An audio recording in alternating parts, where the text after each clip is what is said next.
Olá, você está no canal Um Conto por um Ponto. Eu te convido a curtir, a comentar, a compartilhar e se inscrever no nosso canal. Eu vivia pelo Raul e para o Raul. Ele foi o meu primeiro amor, namorado, meu primeiro homem. Eu acreditava que sem ele a vida não teria significado algum. O Raul era um menino extremamente bonito, aquele tipo simpático que cativava todas as pessoas, principalmente as meninas. Inclusive tinha uma garota chamada Andressa que constantemente me provocava, referindo-se a mim como ratinha de bueiro, e não conseguia entender o que o Raul, um menino tão bonito, tinha visto em mim. Ela chegava ao ponto de enviar bilhetes para ele, e como os dois estavam na mesma sala, escrevia poemas, versinhos na capa do caderno dele, tudo com a intenção de me provocar. E quando eu dizia que não achava legal a atitude dele em permitir que ela invadisse o nosso espaço, ele garantia que não tinha nada a ver e que ela era assim mesmo.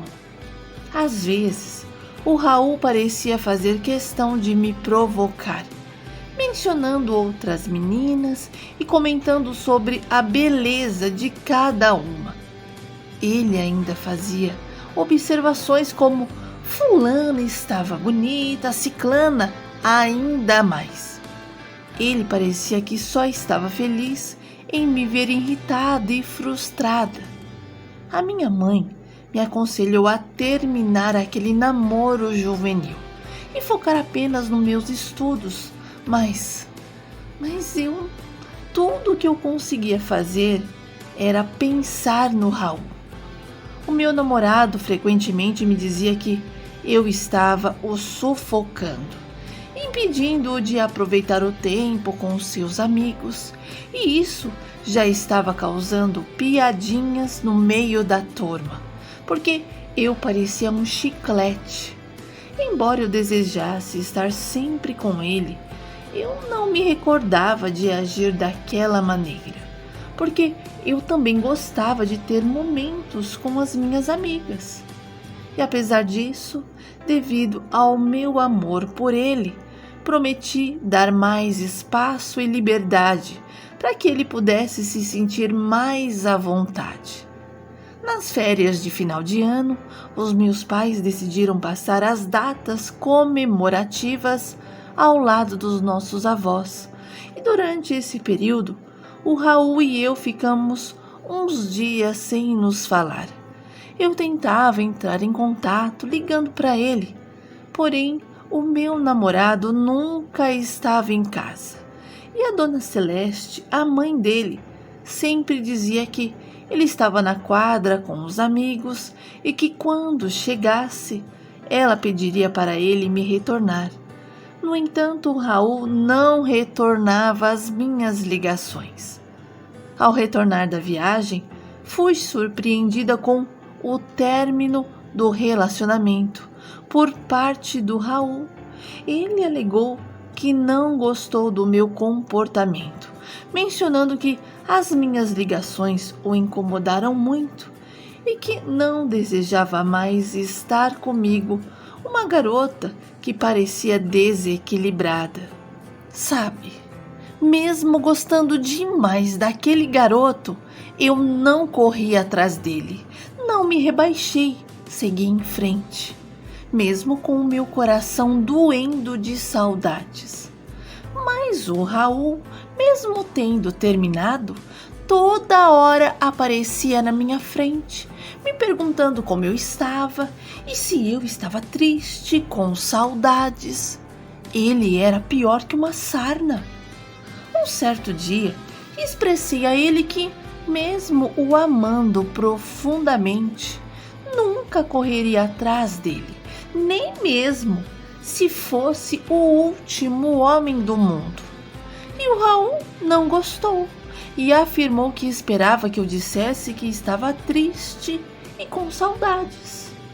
Enfim, naquele mesmo dia, minha mãe pediu para que eu fosse até a farmácia e, com pressa de ir e voltar logo, decidi cortar o caminho pela pracinha e, para minha surpresa, ao subir por uma trilha, eu vi o Raul agarradinho aos beijos com uma garota.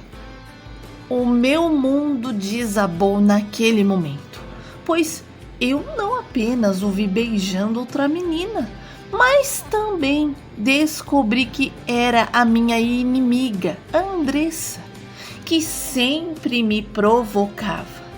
E ao notar a minha presença, ele ficou sem graça, tão sem graça, que largou a garota sozinha e veio atrás de mim. O Raul chorou, pediu desculpas, tentou explicar que a garota armou para ele aquele encontro e que ele era inocente. Mas eu não quis ouvir e seguir o meu caminho chorando também e recusando-me a ouvir qualquer explicação.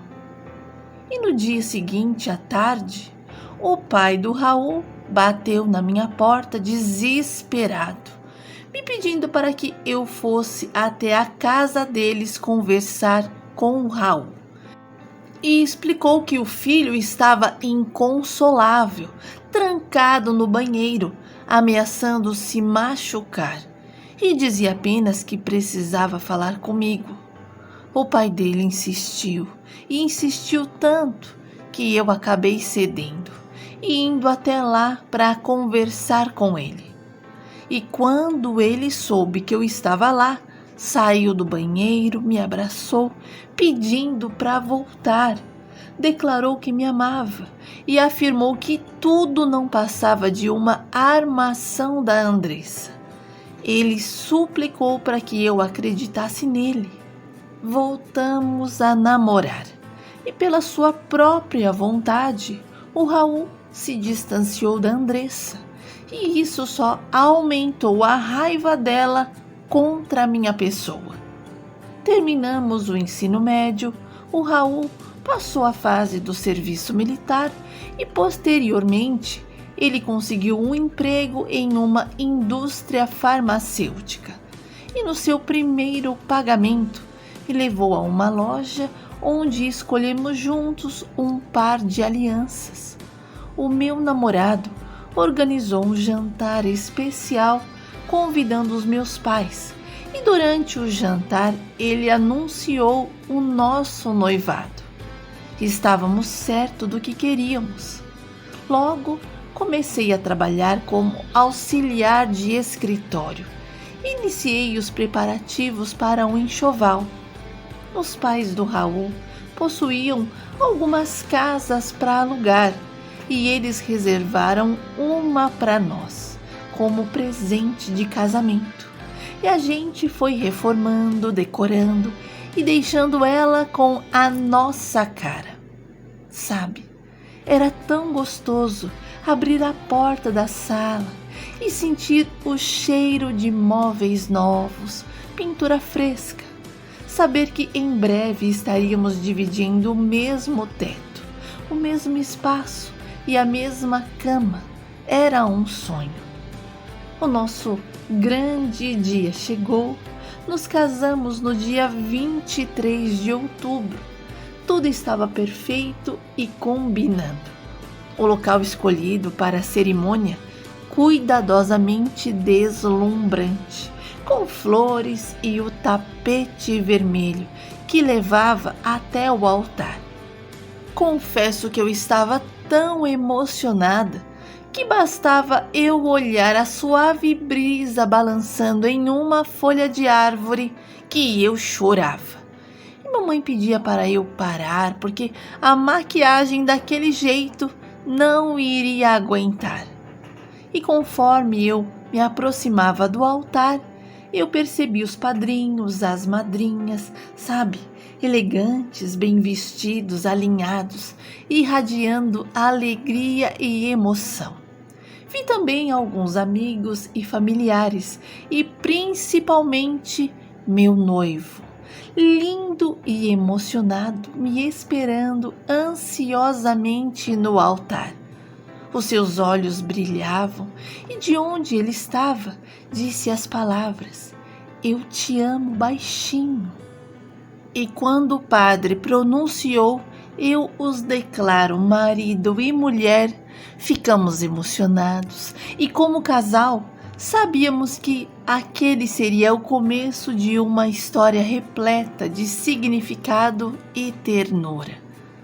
Os primeiros meses de casados foram um verdadeiro mergulho no oceano da convivência. Tivemos que amadurecer e juntos experimentamos o sabor da rotina, dos desafios, das incompatibilidades, mas estávamos sempre superando. Resolvi cursar biomedicina, o que não agradou Raul. Segundo ele, eu fazia muita falta e ele não gostava de ficar muito tempo sozinho. Sugeri então que ele voltasse a estudar, mas ele se recusou, alegando chegar em casa muito cansado e só querer descansar. E por conta dos meus estudos, acabamos discutindo todos os dias. O Raul me perturbava. Dizia que eu estava perdendo meu tempo estudando uma matéria que não tinha nada a ver comigo. E afirmava que antes eu era mais carinhosa, mais apaixonada. E agora parecia nem ligar para ele. Mesmo com as brigas, eu continuei o meu curso e o Raul foi se acostumando. Para nossa surpresa, engravidei, mesmo tomando todas as precauções. O resultado nos deixou completamente emocionados e espalhamos a notícia rapidamente. Juntos começamos a imaginar o futuro do nosso bebê, pensando em como ele seria. Sabe, éramos dois bobos apaixonados por alguém que nem conhecíamos. E decoramos o quarto do nosso filho todo em azul claro, já que sabíamos que seria um menino, o Raulzinho, Raul Júnior. Um dia, meu marido saiu para ir ao açougue e eu fiquei deitada no sofá assistindo um programa. E quando eu olhei na mesinha do centro, vi o celular dele vibrando incessantemente. Peguei o aparelho porque aquilo já estava me irritando. E ao olhar para o visor, li uma mensagem que dizia: "Estou com saudades, quando vai vir me ver?" Hã? Quando eu li aquela mensagem, o meu sangue ferveu de raiva. Então, eu abri o aplicativo de mensagens e li toda a conversa.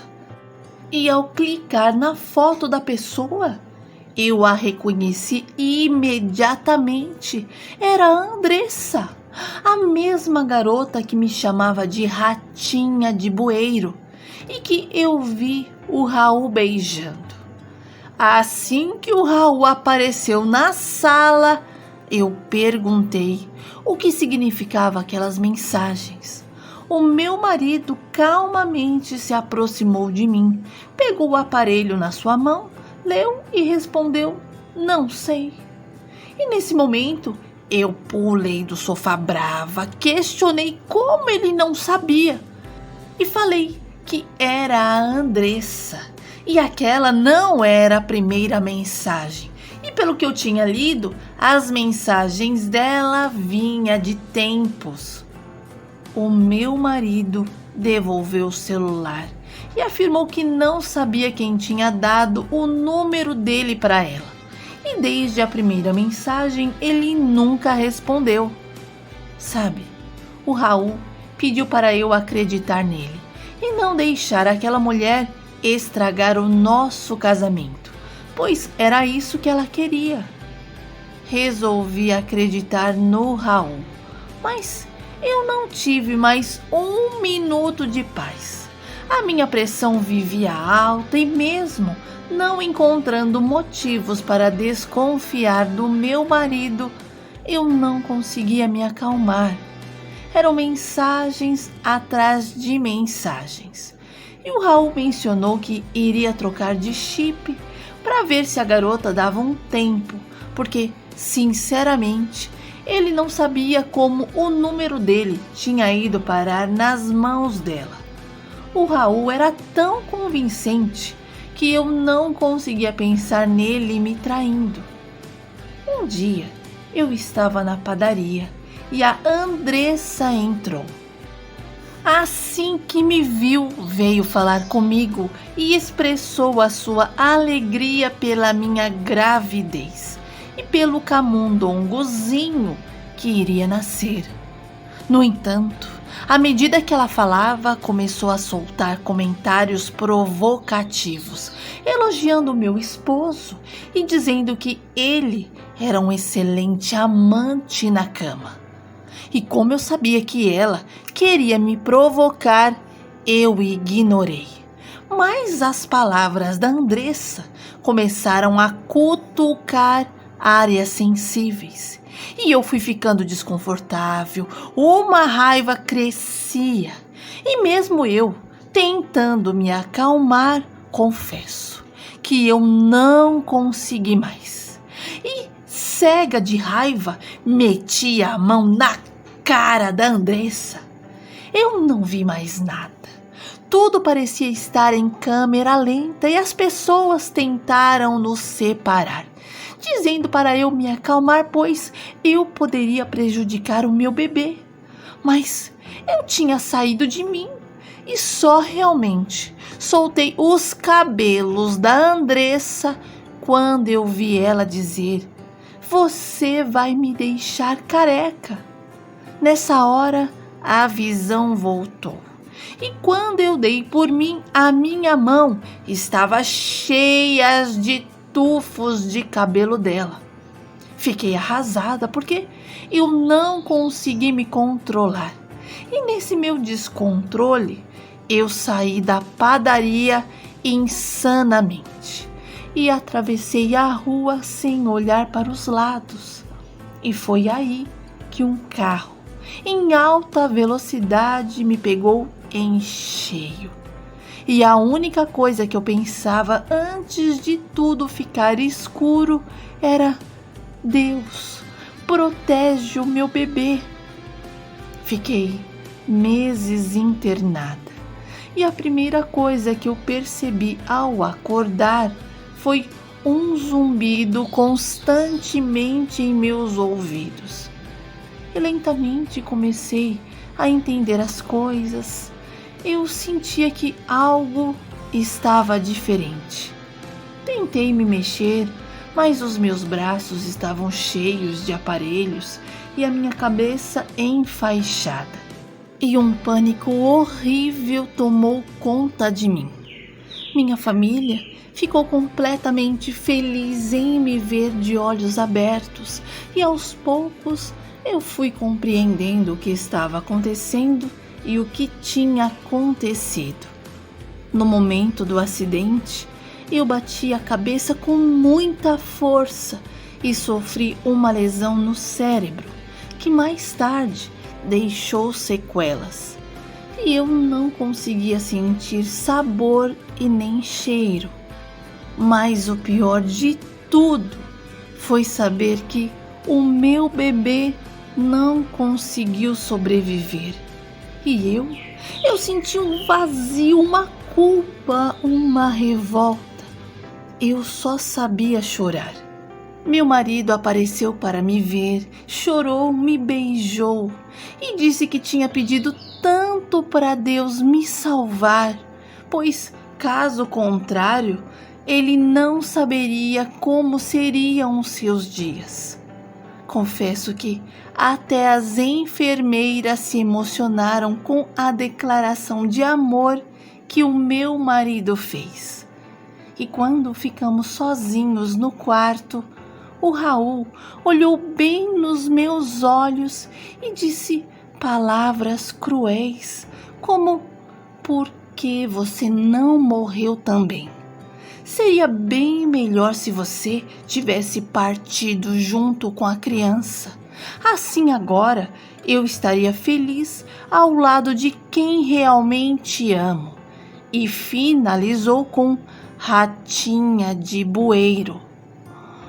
Olha, mesmo eu contando para os meus pais os absurdos que o Raul me dizia, eles não acreditaram em mim, pois pensavam que eu estava delirando devido aos medicamentos.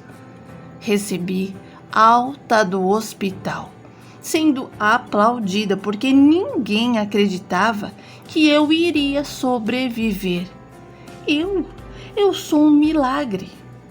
Aos poucos eu fui me recuperando, e como Deus não deixa ninguém enganado e nem confundido, a Andressa, a amante do meu marido, me mandou uma mensagem com várias fotos dos dois juntos, acompanhada de mensagem de áudio picante, enquanto eu estava internada e, inegavelmente, era a voz do Raul. Mostrei tudo para os meus pais e eles ficaram do meu lado. Tomei a decisão de entrar com um pedido de divórcio, surpreendendo a família dele. A minha sogra veio conversar comigo e finalmente eu pude mostrar para ela quem era o Raul. Sabe, segui a minha vida, enfrentei muitos desafios, consultas médicas tornaram-se constantes em minha vida. Cada uma delas uma busca pela esperança e respostas que pudessem trazer de volta os sentidos perdidos. A equipe médica tentava tratamentos inovadores com neuro, com otorrinos, e outros especialistas formaram uma rede de cuidados ao meu redor. E cada consulta, uma esperança pulsava, alimentando a minha fé de que eu voltaria a sentir cheiro e sabor. Eles pediram para eu ter paciência, mas eu tinha pressa. Eu queria voltar a sentir o cheiro das coisas e o sabor dos alimentos. Fui orientada a voltar a estudar e a levar uma vida normal, pois com o tempo as coisas se ajeitariam. E eu segui essa orientação e retornei aos meus estudos. Na faculdade, eu conheci o David. E a nossa relação não se desenvolveu da noite para o dia, viu? Levou um tempo até chegarmos onde estamos.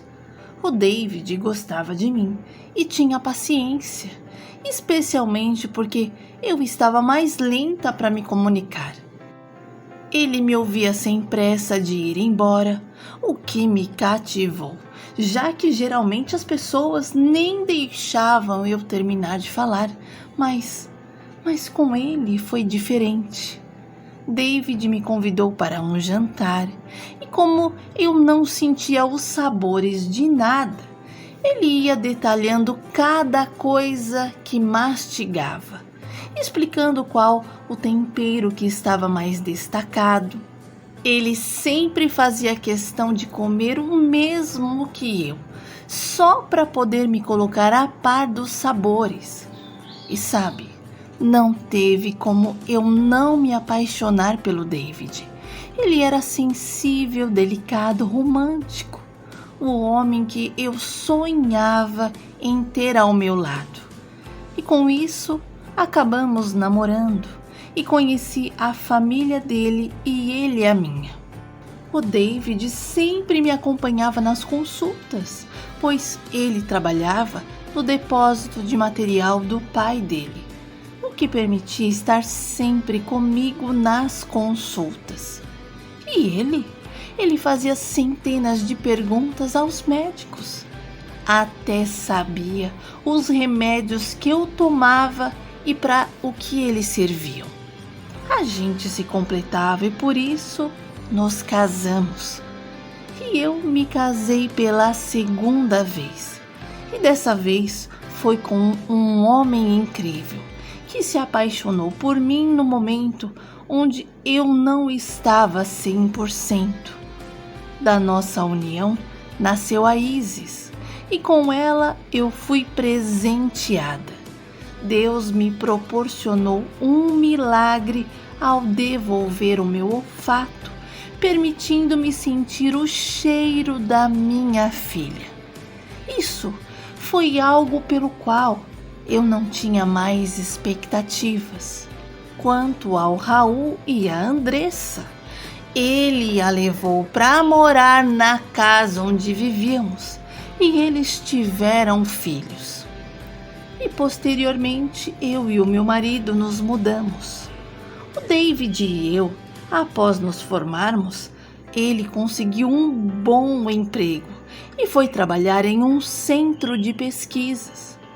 Olha, mesmo descobrindo a complexidade da vida, eu aprendi a perdoar, a amar e construir uma ponte entre o passado e o futuro, onde eu nunca consegui esquecer o meu bebê, o meu Raulzinho, que vive e viverá para sempre em minha alma.